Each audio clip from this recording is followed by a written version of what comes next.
There's maggots all over the truck, and there's maggots everywhere. The rat's coming up, and I take my glove, my hand, and I smack him back into the truck. We get used to it. I was putting my coffee on the back of the truck. The maggots are walking around. I got my coffee there.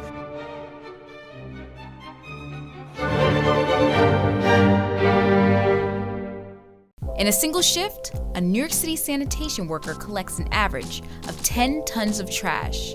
In a single day, the Department of Sanitation collects 12,000 tons of trash, just about 50% of our waste. In a single year, that's a whopping 14 million tons of trash made by New Yorkers.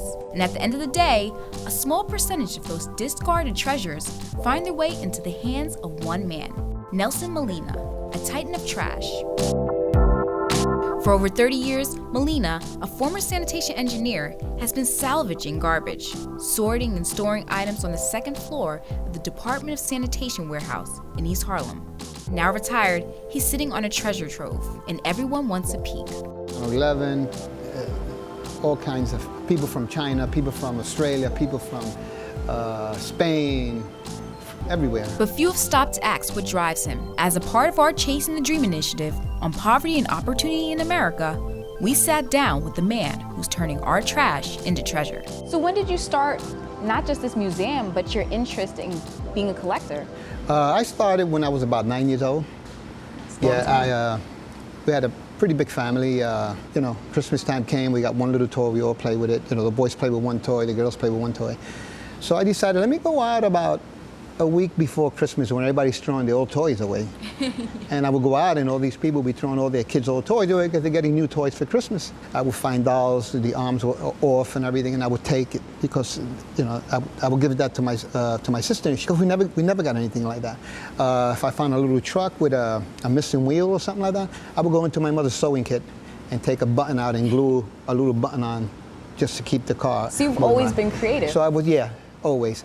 As a kid too, I would watch my mother. She would take the toaster, because she was handy. My mother was handy. My father couldn't put a nail on the wall. And I would just sit on the table and just watch her at 9 years old. And she would take the toaster apart and see what's wrong with it, because we couldn't buy another toaster. She always told me, don't throw anything away. If it can be used, never throw it away, just put it on the side.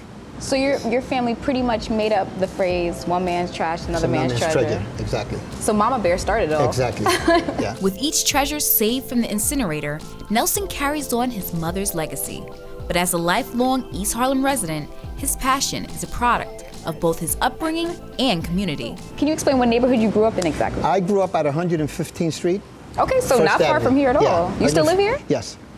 Yeah. So you're still in the area? Yeah, I grew up 115th Street and First Avenue. We moved into the projects when it first opened up, 1954. I covered from 96 to 110, from First Avenue to Fifth Avenue.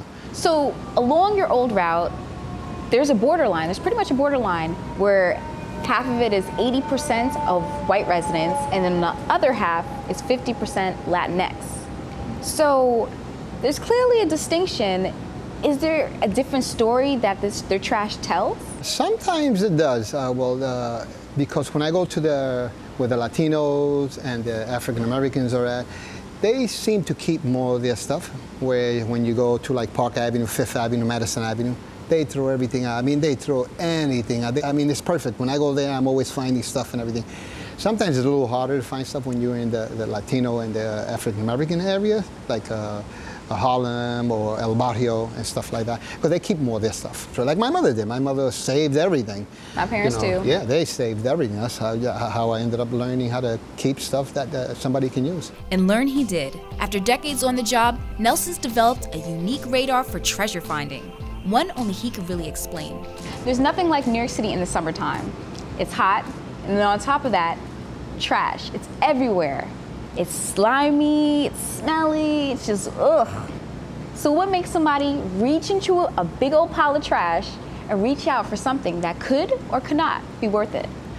Oh, well, the way I do things like that, I pick up the bag and I hear something inside of it.